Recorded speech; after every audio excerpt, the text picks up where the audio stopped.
Hey, fearless followers, it's Josh. Good morning. Happy Saturday to you. And I'm here with your word of the day. And we're looking at the end of Ruth, where Ruth and Naomi have made their journey back to Israel. And the women in Bethlehem, in the region, see Naomi and they say, Can it be? Can it be that Naomi's returned? And she says, Don't call me Naomi. Call me Mara, for the Lord has made my life very bitter. I left full, and I came back empty, and the Lord has caused bitterness in my life. So this is a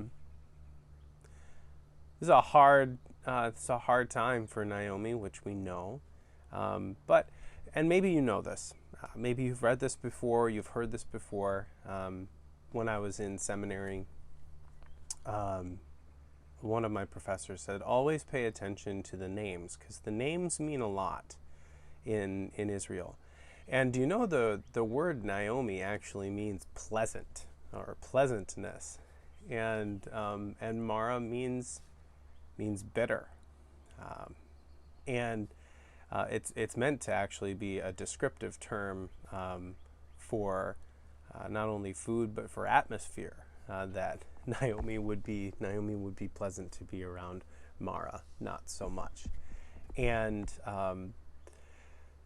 I think as we read this, there's a couple interesting things. One, Naomi says that she went away full, but the reason that they left Israel was because there was a famine.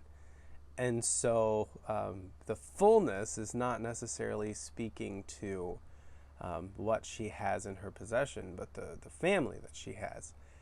And she says, but I return empty. And here's the irony. She's coming back in the middle of harvesting season for barley, which means food has returned and the favor of the Lord has returned to Israel.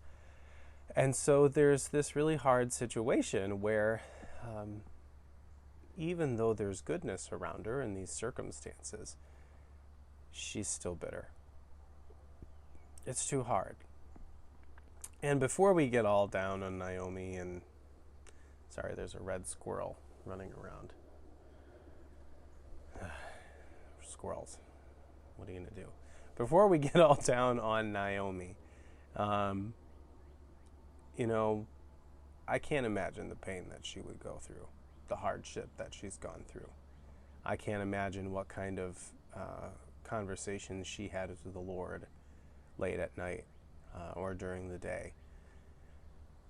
Bitterness is a reality. Pain is a reality. Hardship is a reality. And so we see in this story with Naomi a real person going through real life, working through real issues, interacting with a real God, and a story that really matters for us.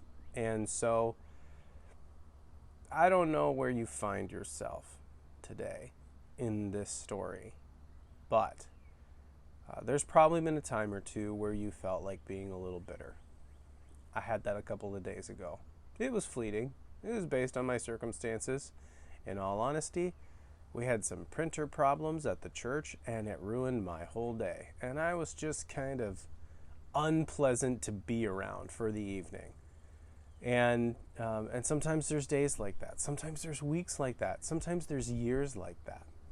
But we'll see through the course of this story that God always gives us an opportunity to move from bitterness back to pleasantness.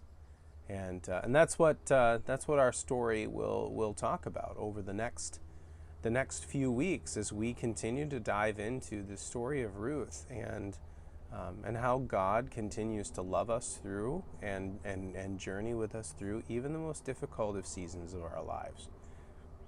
There's always a glimmer of hope.